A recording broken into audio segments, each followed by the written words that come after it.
is of each of the three major lokas, Kshar, Akshar and Aksharatit, should sequentially have an experience of how it is to exist in each of the three lokas. All the three will experience Kshar, Akshar, Aksharatit. They would thus experience his threefold existence in form of a Purusha in each of the three lokas. These are the three Purushas that Gita really talks of. Kshara Purusha, Akshara Purusha and the Aksharatit Purusha, the best of the three. Then there were other 24,000 Atmas who were linked downwards with many jivas of perishable Ksharaloka. Tartambani also speaks of them. These 24,000 jivas are termed by Tartambani as belonging to Ishvara Srishti or Ishvari Srishti category. But their Atmas were not upwards linked with Paratmas. Only the Brahma Yoga Yukta Atmas were connected with Paratmas. Now, the Ishvara Srishtis too would experience as if they exist in the Akshara Loka, but only after their respective Atmas get awakened from their delusions. In my opinion, when any embodied entity existing in a higher loka is downward linked with a lower order entity of lower loka, it gets deluded into believing that it verily is that lower order entity. Likewise, when a jiva of perishable Ksharaloka experiences in due time that he or she is a higher order entity, its state of consciousness then is said to be of higher order than the three lower states of consciousness. These three lower states of consciousness are termed by Yoga Vasishtha as awakened state, dream state, and the deep sleep state. Higher than the three are termed. The fourth one is called Turiya. Turiya literally means fourth. And the Turiyatit is even higher. That is the fifth state of consciousness. These are very clearly explained over maybe hundreds of pages in the Yoga Vasishtha, the discourse given by the sage Vasishtha to Sri Ram. Now, in Turiya state, a yogi located at perishable Kshara level identifies with an Atma, and in Turiyatit with a Paratma. But Yoga Vasishtha, as also Bhagavatam and Gita, do not hint at any spiritual link-up. In these texts, there is nowhere the term spiritual link-up explained. Only Gita, out of all the Hindu scriptures, speaks clearly about three major levels of reality, apart from emphasizing the grace aspect of God in making his devotees Yoga Yukta with God. The term Yoga Yukta is highly significant, which most of the commentators, perhaps in my humble opinion, they have missed out the meaning. In 6th verse of its 5th chapter of Gita seems vaguely pointing out that a Muni who is thus made Yoga Yukta with Brahma can soon experience the Brahma. But in its 21st verse, that is of the same 5th chapter of Gita, it seems talking of how a Brahma Yoga Yukta Atma can experience eternal bliss. Akshay Sukha, that is the word. Akshay means never ending. No physically existing entity in our Kshara world exists forever. It has got to have a very long time span, all right, but a limited time span, finite time span, not infinite. So this articulation of Gita /5/21 does not sink home, as it employs the term Atma for both a perishable jiva like a Muni as also an imperishable entity, Atma. Only imperishable entity will experience Akshay Sukh, or can. Akshay means unending. There won't be any end of it. This very practice is followed in all other scriptures also. For more information, one would have to read my English book, the 17th century revelations. Many such instances have been cited. Now, returning to Tartamvani, the verses 9 and 10 of Kirantan 22, cited on page 154 of my Hindi book Tartam Sagar Ke Moti, are relevant also. These two verses state that Brahma Srishtis need to be absolutely clear about the distinction between the two, Atma and Paratma. They must understand that they should be clear. Mr. Das, can you read that verses? Yeah, I will. I'll just finish this sentence. They say that such distinctions were never clarified by the scriptures. This is what Tartamvani mentions. Hence, he, after awakening his Paratma, he means, and thus becoming a Mahamati. By he I mean Maharaj Thakur or Mahamati Prananath. Hence, Mahamati Prananath, after awakening his Paratma and thus becoming a Mahamati, was then engaged in revealing such truths as can remove the darkness of ignorance concerning the two terms, Atma and Paratma.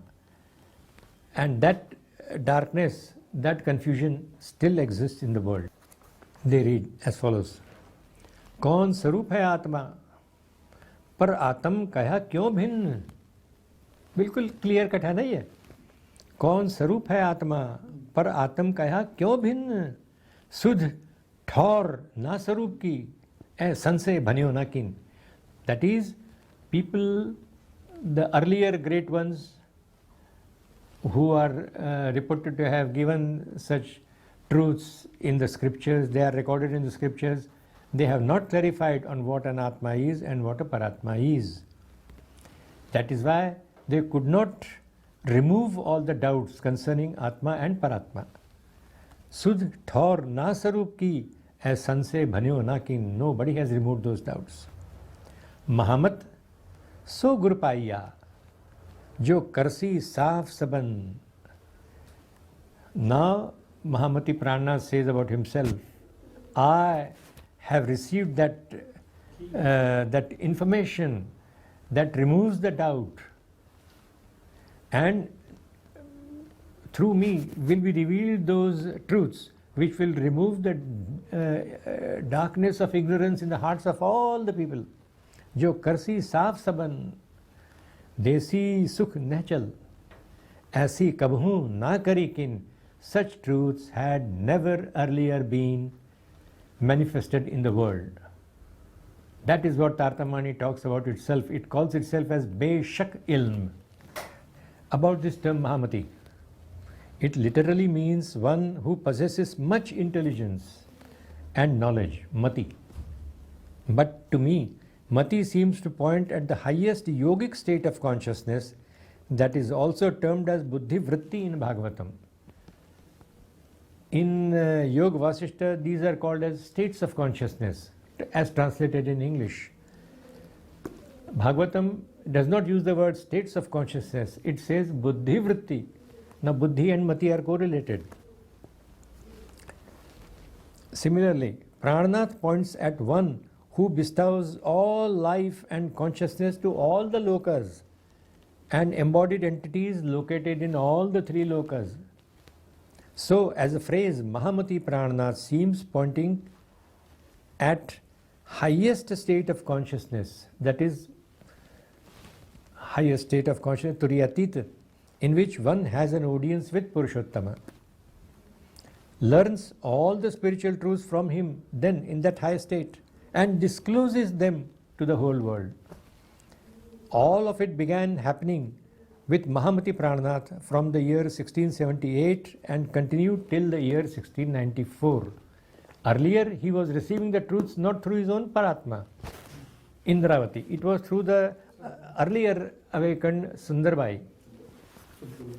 Now, here it very clearly says that he was in a higher state of consciousness and he received all those truths that can remove the darkness of ignorance.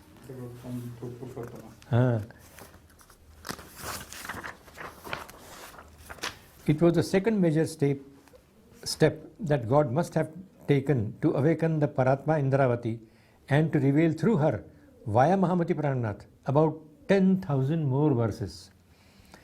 That completed the spread of divine Tartam Vani, containing a total of 18,758 verses that were manifested beginning 1657 and ending in 1694, when his own physical existence came to an end at Panna, located in Bundelkhand region of the state of MP in India. Madhya Pradesh. Madhya Pradesh. Madhya Pradesh, yeah, that's it, Madhya Pradesh. What needs to be clearly noted is as follows. All those divine verses had emanated from two awakened Paratmas. They had momentarily shed their delusions from time to time to get awakened to their real original Aksharatit existence. Now, during the period when any Paratma is momentarily awakened, the Aksharatit Purushottama present before her may convey certain spiritual truths that get instantaneously uttered by respective Brahma Srishti in our perishable Kshar world.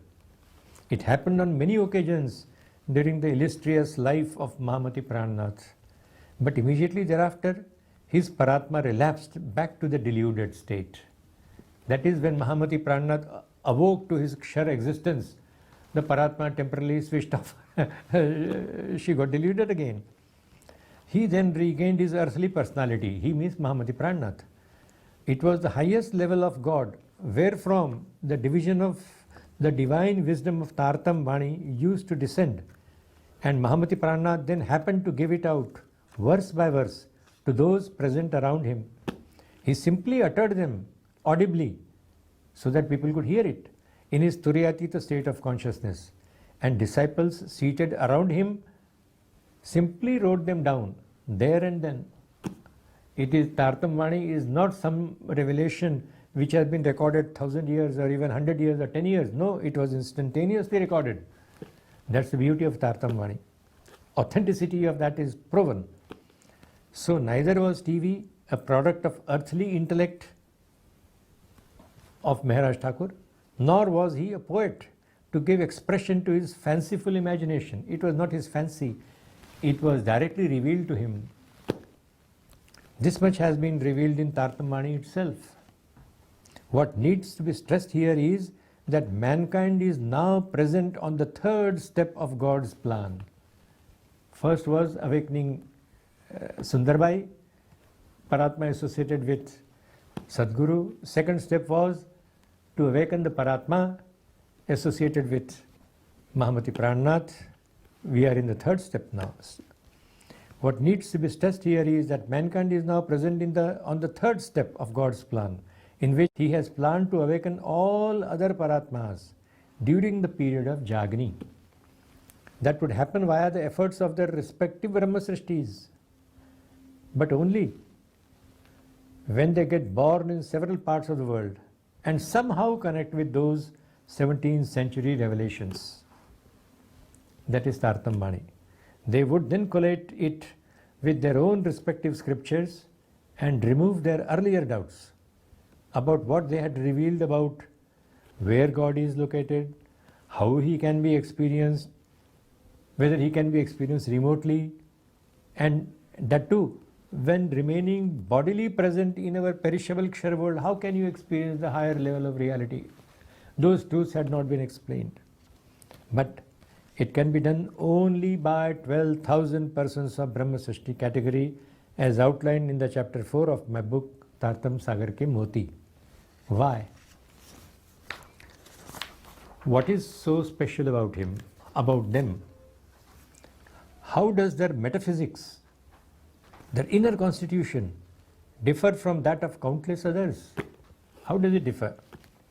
It was while contemplating on such issues that I finally arrived at an outline of the concept of interlocal spiritual linkages that correlated well with God making some deserving devotees yoga yukta with himself, that is with God, via his graces termed in Gita as Brahma Yoga, Bhakti Yoga, etc. Several yogas are spoken, they are mentioned in Gita, but I don't think people are able to explain these yogas one from another. They are not able to distinguish what those yogas mean. In the end, only sustained efforts of correlating it with Gita, it means Tartam Vani, and other texts made it clear that being made Yog Yukta pointed at spiritually linking up some devotees with the entities dwelling in higher realms.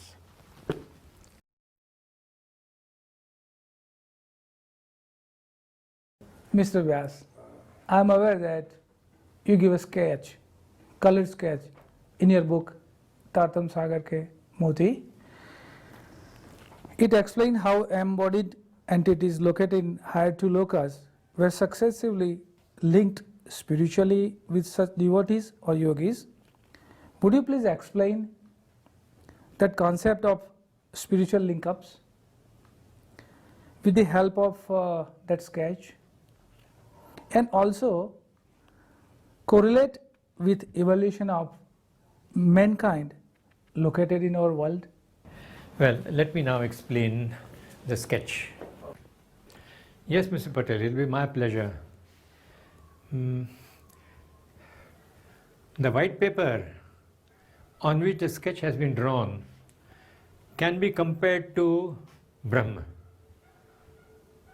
It is that formless Brahma which is supporting three lokas: the Aksharatita loka in pink, the Akshara loka in yellow, and the Kshara loka in green.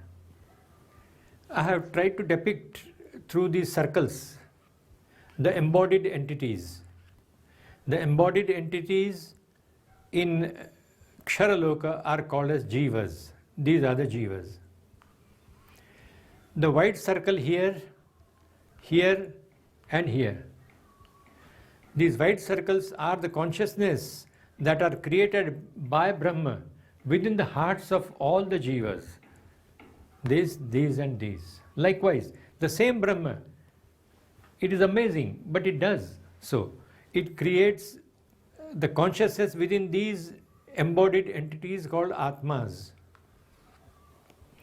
And the white circle in between is representative of the consciousness that is manifested by Brahma within the hearts of these Atmas. Likewise, these are the Paratmas, and the white circles shown are the heightened, most pleasant, most blissful experiences that this Brahma manifests within the Paratmas. They are supposed to live in the highest state of bliss while in Aksharatita Loka. They are aware of that Aksharatita Loka, and the consciousness that is created in them is of such a high order that they remain always in bliss. It is only after the Paratmas got linked with the Brahma Srishtis that they started experiencing themselves as Brahma Srishtis. They are aware of their Kshara Loka while they are not. Now, I contend that the Jivas of our Kshara Loka were successively linked upwards by God. These are innumerable, countless Jivas who exist in our Kshar world. They had either followed the scriptural guidance or not. Depending on that, the God decided to bless those who had followed the scriptural guidance. They evolved themselves spiritually to higher order. It is those people who were one by one connected by God, this Brahma, with Atmas. It happened one by one. I contend that one by one, 36,000 such Jivas of this level, they got separated from there to this level. They got connected with Atmas. And as I explained earlier, whenever a higher level, higher order embodied being gets spiritually linked up with a lower order one, it is said to be in delusion. It cannot experience its own world. It experiences the world as experienced by the spiritually linked lower order entity. So they are in Atma Vibhrama. Our scriptures say they are in Atma Vibhrama. They themselves believe that they are Jivas. They are not. They are really the eternal Atmas, eternal. But these Jivas are subject to life and death, repeated life and death, repeated annihilations. Well, they are not. But they experience through them as if they are Kshara, that is perishable. Now, lots of time must have passed when out of the 36,000, God, the Brahma, would have decided to pick up 12,000 best out of those 36,000 Atmas and connected them with, the God connected them with Paratmas. In other words, they were connected with Atma Yoga, and these Brahma Yoga Yukta Atmas were connected with Paratmas. They are referred to in Gita as Brahma Yoga Yukta Atmas. They are the ones who can, if at all, experience Akshaya Sukha, eternal Sukha, because they are themselves eternal. These people of Brahma Srishtis are not. Now, these 12,000 are the ones which were at one time gopis, as are narrated in Bhagavatam. Thereafter, that life finished, they got reincarnated, and now in our times, in the times of Jagani, they are termed as Brahma Srishtis. In 17th century, Tartam Mani uses the term Brahma Srishti. Perhaps they were the ones who were used earlier, who were earlier mentioned as Brahma Rishis, Brahma Munis, etc. Now, Tartam Mani makes it very clear that the same Brahma, the same power of Brahma which can create all these three lokas, it is present in form of an individual, just like Paratmas are embodied female glorious entities of Aksharatita Loka. Likewise, there is a single male entity that Tartamvani terms as Shri Rajji. That entity is nothing else but the male entity in which the entire consciousness of Brahma resides. It is beamed in that consciousness. So Paratma is referred to as being Brahma itself.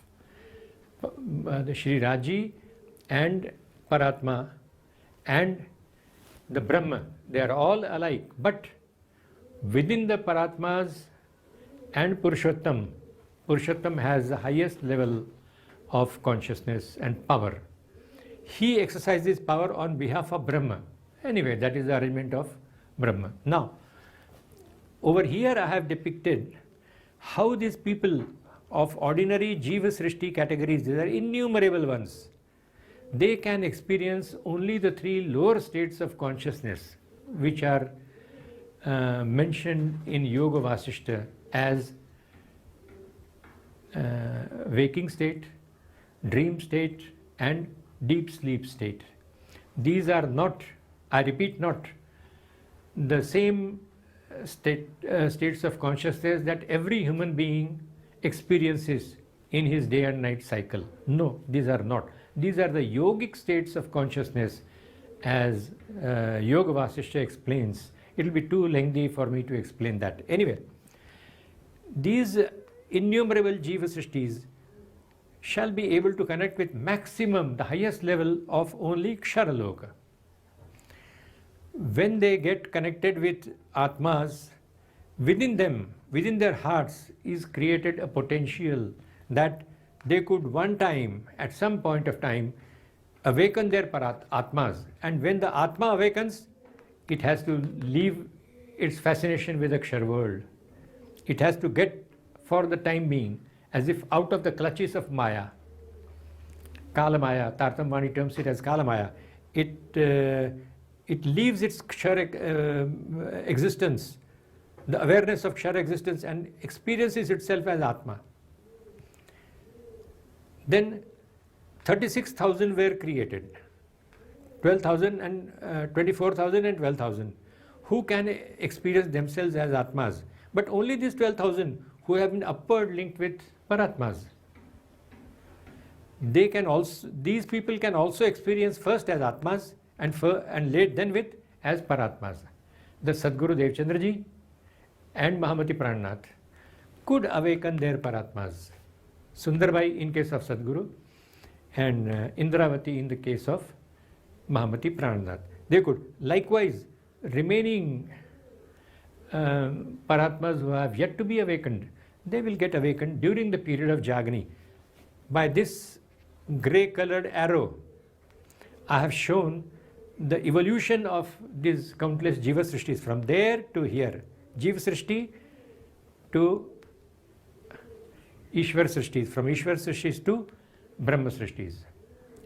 And after they awaken the 12,000 Paratmas, during the time when they get awakened, such a huge amount of sublime aura, but very highly potent aura, will get generated within the hearts of Brahma Srishtis, as it did in case of Sadguru and Mahamati Prannath. It is mentioned in Tartamani itself. That aura spreads into the whole of the world to cleanse the other Brahma Srishtis of their ignorance. That deposit, dark soot of ignorance, it will cleanse it. It will vanish. So at the end of 12,000